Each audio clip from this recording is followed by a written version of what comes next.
Hey everyone, welcome to Therapy Connections, the podcast where real therapists give you the highlights of the things we say in therapy and provide some skills, education, and ideas about how to feel better. This is not a replacement for traditional therapy, but can serve as a tool for refreshing and learning between sessions. Thanks for joining us. All right, welcome back to Therapy Connections. This week we're going to dive into a little bit farther into anxiety. And I think we kind of want to talk about a really common response to anxiety, and that is, this thing makes me anxious, so I'm not going to do it, or I'm going to stay away from it. Right. This is something we see all the time, right? Yeah. And I think that it can be so tempting when you feel anxious about something to want to stay away from it. I mean, that's exactly what our body says. You know, here's this thing that makes me anxious, and I gotta get away from it as fast as I can. Yeah, like Josh's biceps are so big. I wear a long sleeve shirt with his short sleeve shirt because it makes me anxious that I'll look silly. You're really gonna tease me about that, huh? Right now. Right now, it's not going to be awkward at all for you. Getting back on track, right? That was relevant. If you think about the idea of avoidance as a coping strategy for anxiety, it makes a ton of sense cognitively, right? I remember having a conversation with my sister-in-law one day. We had talked about going on a family vacation, and we were talking about treatment strategies for anxiety. They were thinking about having one of their daughters go see a therapist. And the suggestion that she brought up was, when you feel anxious and want to avoid, you should always not avoid. Huh, Josh? That's right, Josh? And I was like, well, I mean, if we go on this vacation and we're swimming in the ocean and we notice that there's a shark, we shouldn't fight our anxiety and stay swimming with the shark, right? So when you think about the idea of avoidance as a coping strategy, it actually makes quite a bit of sense in theory. The question is this avoidance actually helping keep me safe, or is it becoming more debilitating? Right. Well, and I was joking with these guys a minute ago about this story that I always share with clients, and it's kind of a dumb one, but I think it illustrates the point, right? I think it's a great one. You're required to say that. But It's the best story I've ever heard. no, that's a little much. When I was a kid, I used to actually really like bugs and snakes and all of these things. And I actually had all of these. I don't know why. I don't know if we lived someplace where there were tons of spiders, but there's always were spiders around. And I would sit around and like play with the spiders. But at some point, somebody told me that spiders bite and that they're scary. And so at some point I stopped playing with spiders and I like stayed away from them. And I noticed that I would think about a spider biting me and I would start to get more and more anxious about it. So fast forward, and I spend quite a bit of time avoiding spiders. I'd go around them on the sidewalk or just stay away from them. And in fact, it got to the point that I would have my parents squish spiders for me in our house. I wouldn't touch them, wouldn't have anything to do with it. And one night when I'm 16, I'm laying in my bed and I'm supposed to be sleeping and I'm reading a book and I've kind of got it like propped up above me. And I look up and there's this spider that's just like on its one little string lowering itself from my ceiling. No thanks. Yeah. And so I've been avoiding spiders for the last, I don't know how many years of my life, but probably like 11 years. And so I see this spider and I just start screaming. I just absolutely lose it. And I remember, it's probably midnight, and my dad comes running in from out of his bed, thinking probably that there's somebody breaking in our house or something. And I'm like scream crying, telling him there's this spider. And my dad was so mad because, and I don't blame him. Like, now as a parent, I understand how important sleep is. But he was so mad that he wouldn't squish it for me. He left.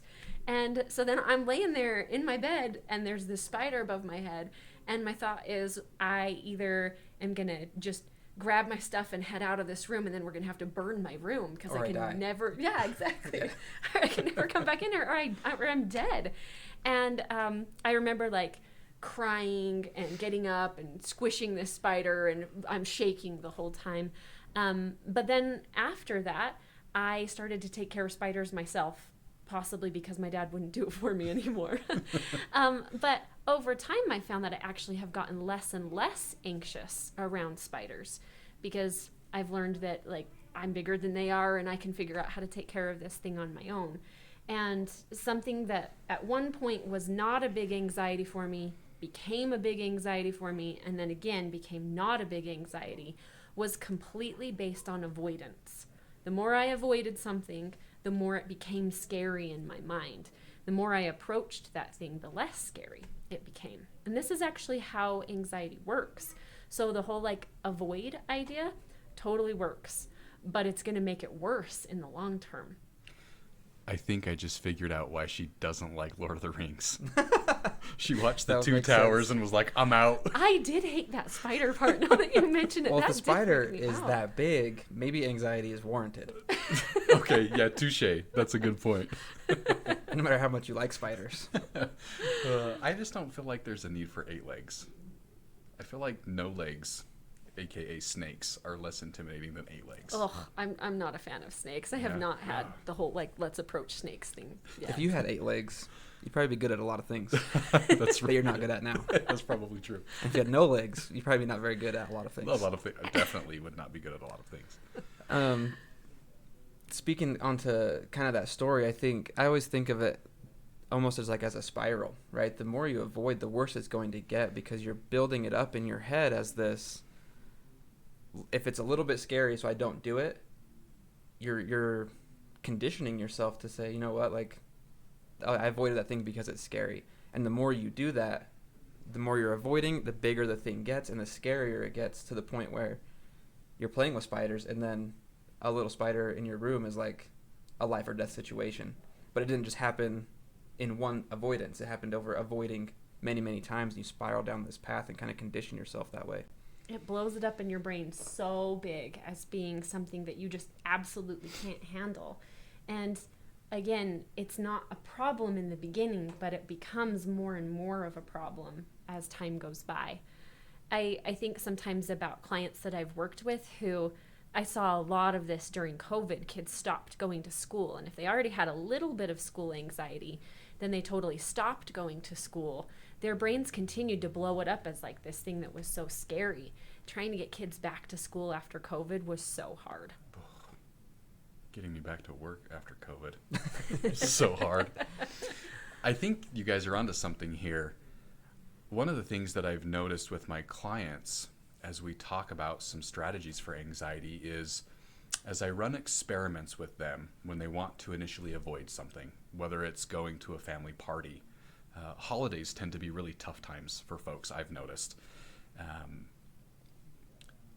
We'll talk about in session the stress leading up to the event, and then I'll give them a set of homework or whatever, and then they'll go to the event, and then when I see them the following week, almost undoubtedly they find a very interesting concept, that the stress level that they were experiencing prior to the event was more than what was warranted, right? So I was worried about all these things, and it actually went okay.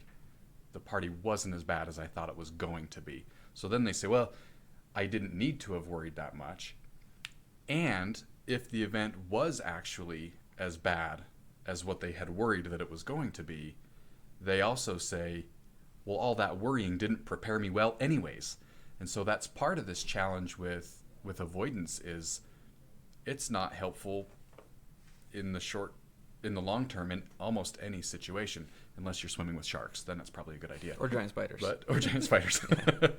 But avoidance generally tends to not be a very effective coping skill. It makes sense, not overly effective long term. Right. But the short-term payoff for people is what makes this such a problem. Because if in the short term you don't squish the spider, it feels better. You're more comfortable. Yeah. But in the long term, it becomes a problem. So whenever it comes to anxiety, it's really important to think about the trade-off between short-term comfort and a really long-term problem that could get big. Good point. Thoughts and ideas on what we do with that. One of the things that I was thinking about is this idea of leaning into the discomfort rather than leaning away from. One of the things that we talk about a lot is this idea of an action urge. And that's just, what does my body want to do in this situation? When it's a spider, we may want to scream, or we may want to flee, right? Talk about fight or flight. I think there's a freeze too, but that's for another day. But when our action urge says run or freeze or don't do anything, I think one of the best things we can look at doing is leaning into the discomfort. But we might have to break that down into baby steps rather than just take it in one big chunk all at once. Breaking it down, I think, makes it a little bit more digestible. How would you guys do something like that? How would you, if we took like the party example, Christmas party or Thanksgiving, how would you break something down to avoid avoidance? That's a good question. And I would say that instead of saying to yourself, oh, here's this thing that's so scary, I just can't do it, or I have to do it all the way. Either I'm going to go and I'm going to stay at grandma's house for 7 hours, or I'm not going at all.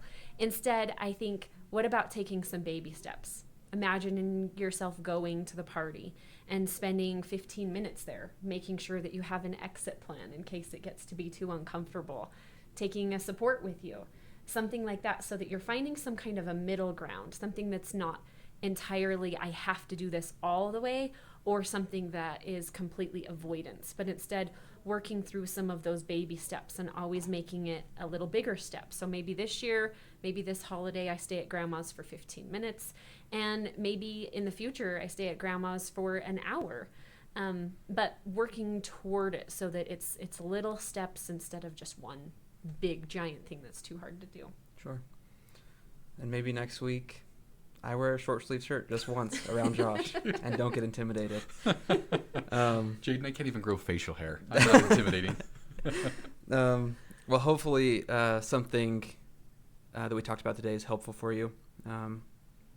Again, like every week, or every episode rather, we'll have a skill for you. I encourage you to try taking those baby steps, whatever that looks like for your anxiety. Please join us next week, even though Cher doesn't like Lord of the Rings. She has lots of other good opinions. So thanks for joining us, and we'll see you guys next episode. Thank you. Hey, Jaden here. Thanks for joining us today. We hope you found something useful in today's episode. If you did, and you want to keep up on the content we're going to be making, please subscribe, follow, or leave us a positive review. It helps us a lot. Again, thank you for being here, and we'll see you next time.